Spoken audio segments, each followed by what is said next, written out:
In the first scene of the movie, we see a forest clearing with 6 crates arranged in a circle, each marked with a mix of numbers and letters. A guy named Alex wakes up inside one of them. He has no idea how he got there and doesn't remember anything. Scared and confused, Alex looks around in fear.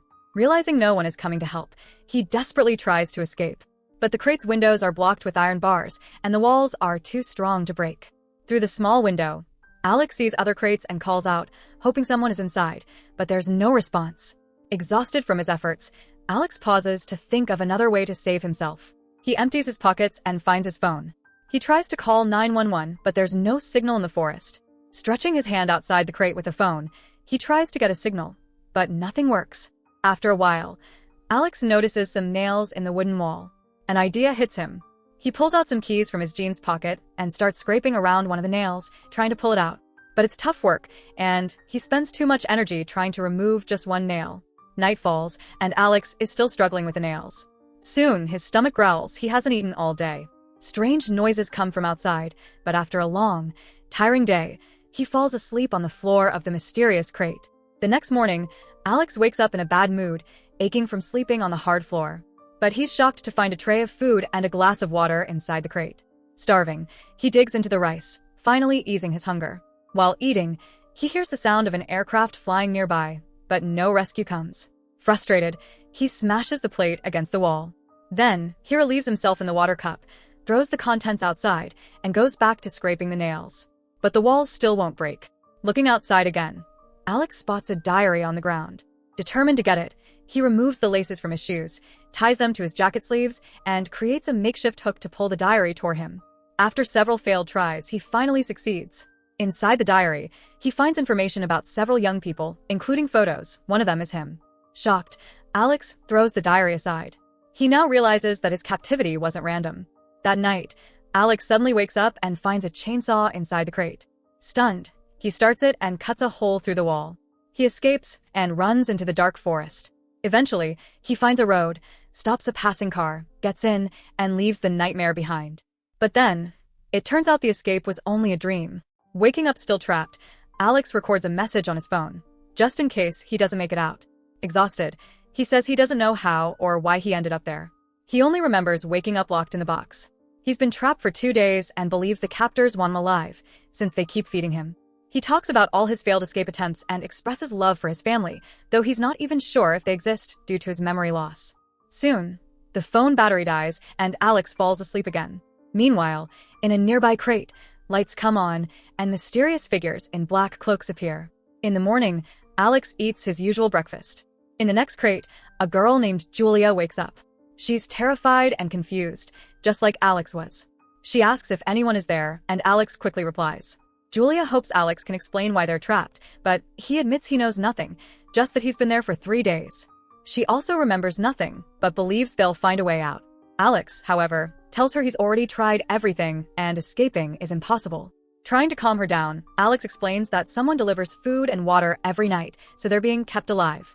He also warns her there's no phone signal in the forest, though she still tries to get one. Then, Alex opens the diary he found and discovers information about Julia, her last name and age. Surprised, Julia asks how he knows that, since she remembers nothing but her name. Alex tells her about the diary, which seems to belong to their captors. He believes they were chosen for a reason, though neither of them knows why. The diary also contains details about 4 more people, though their crates are still empty. Alex and Julia begin to wonder what they all have in common. Were they strangers? Or part of something bigger? Or maybe they were picked at random and their captors are playing a game, watching their every move. Without answers, Alex and Julia pass the time by playing tic-tac-toe, calling out moves and scratching them on the crate walls. Suddenly, strange sounds come from outside. Julia jumps up, looks out, and sees shadowy figures in black cloaks moving through the dark forest. A frightened Julia informs Alex about the strangers who are approaching the boxes. The young people try to shout to them and demand an explanation and their release, but the people in black cloaks ignore them. Julia falls into despair again, thinking that they won't get out of these boxes alive. But Alex assures her that they will surely come up with something. The next morning, cries for help wake Julia and Alex, coming from the other boxes. The group of abducted people undertake the same senseless actions, trying to break the walls, pry open the grates, and catch a signal. To make the newcomers quiet down and get their attention, Alex throws his cup into one of the boxes. After making sure everyone has calmed down and is ready to listen, Alex reveals that the 6 of them ended up here for unknown reasons. He, unlike the rest, has been in a box for a whole week. He recounts how he and Julia saw mysterious people in black yesterday, but still couldn't figure out who they were. Then Alex suggests that everyone should introduce themselves by name, learning that the newcomers are called James, Alice, Brianna, and Jake. He opens the diary and confirms that everything matches. Jake is confident that if they all join forces, they can overcome the captors. Alice suggests that someone should escape when they bring food and go to the police. However, Alex considers the idea a failure and warns that they shouldn't count on success. Then Alex tells everyone about the diary, which includes photos and information about each of the abducted, and shares his assumptions about the non-randomness of what's happening. No one can even guess why they were all brought here and what awaits them. Julia is certain that they must help each other no matter what, and that way, they can resist the mysterious captors and escape the trap. The young people spend the whole day pondering what's happening. At night, a person in a black cloak approaches Jake's box and opens the door using a keypad lock. The sound of button presses wakes Jake, and he looks fearfully at the captor, whose face is also covered by a black mask. The captor brings Jake a tray of food and is about to leave, when Jake suddenly jumps up and rushes away. The other abducted people also wake up and notice that Jake managed to escape. Jake runs through the dense forest, and the people in black cloaks chase him. He trips over a branch and injures his leg, but continues on. However, he soon gets surrounded by the captors. Jake demands to know who they are and what they want, but the people in black remain silent, pointing to the sky. And then something strange happens. The young people, frightened by the inexplicable flash, are convinced that Jake didn't survive. Alex believes that nothing would have happened to him if he hadn't decided to escape alone. Pessimism and despair grip the group. They no longer hold hope for rescue and prepare for the worst. However, Alex urges them not to give in to panic and to stay calm. In the morning, Alex looks out the window and tries hard to figure out a way to escape. He feels like he's missing something crucial. Suddenly, noticing the tray, he realizes that the wall he's leaning against is actually a door. Alex attempts to feel for something on the outside of the door, and soon discovers a keypad lock.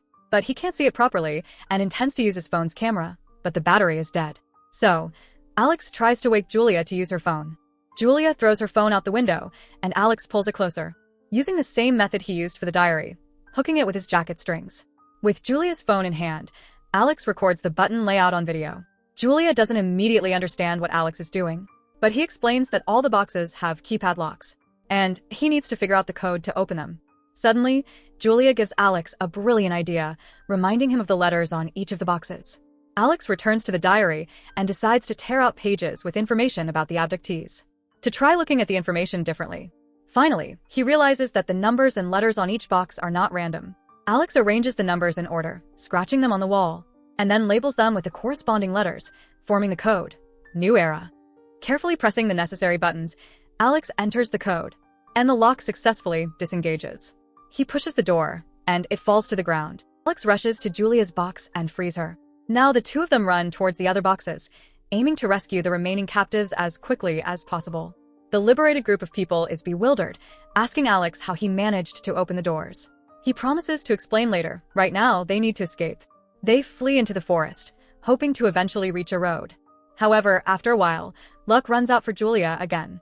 She trips and seriously injures her leg. Yet, Alex doesn't leave her behind and asks James for his bandana to bandage the wound.